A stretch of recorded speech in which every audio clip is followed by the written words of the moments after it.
দীর্ঘ রাজনৈতিক সংগ্রামের পথ পেরিয়ে বিএনপির দ্বিতীয় সর্বোচ্চ সাংগঠনিক দায়িত্ব ভারপ্রাপ্ত মহাসচিব হয়েছেন রুহুল কবির রিজভী। নতুন দায়িত্বের পর রাজধানীর জিয়া উদ্যানে বিএনপির প্রতিষ্ঠাতা শহীদ প্রেসিডেন্ট জিয়াউর রহমান ও সাবেক প্রধানমন্ত্রী খালেদা জিয়ার সমাধিতে শ্রদ্ধা জানাতে আসেন তিনি। তাকে ঘিরেই নেতাকর্মীদের এই উচ্ছ্বাস।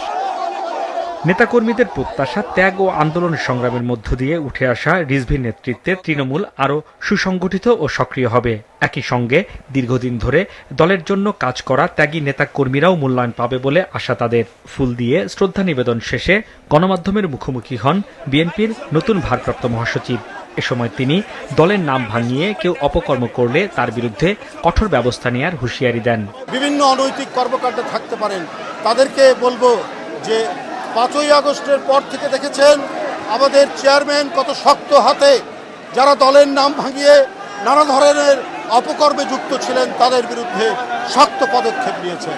সুতরাং কেউ অনৈতিক কাজ করবেন না, গঠনমূলক কাজে থাকবেন। দলকে শক্তিশালী করতে হবে এবং দলের নেতাকর্মীরা যাতে তারা জনগণের প্রতিনিধি হিসাবে কাজ করতে পারে সেই চেষ্টাই তারা করবেন। এক প্রশ্নের জবাবে স্থানীয় সরকার নির্বাচন নিয়ে বিএনপির ভারপ্রাপ্ত মহাসচিব বলেন, স্থানীয় সরকার নির্বাচনে দলীয় প্রতিনিধি স্থানীয় নেতারাই চূড়ান্ত করবেন। স্থানীয় পর্যায়ে আমাদের দলের নেতৃবৃন্দ যারা আছেন, ইউনিয়নের নেতা, উপজেলার নেতা বা থানার নেতা বা জেলার নেতারা, তারা সবকিছু যাচাই বাছাই করে ইউপি নির্বাচনে যিনি যোগ্য প্রার্থী তাকে সমর্থন দেবেন। কারণ দলীয় প্রতীকে এখন তার নির্বাচন হবে না, তারা সমর্থন দেবেন দলের নেতাকর্মী এবং আমাদের যারা সমর্থক আছেন তাকেই তারা সমর্থন করবেন।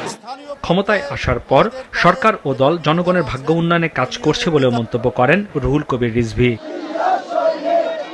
হাসনাইন তানভীর, মাছরাঙা সংবাদ, ঢাকা।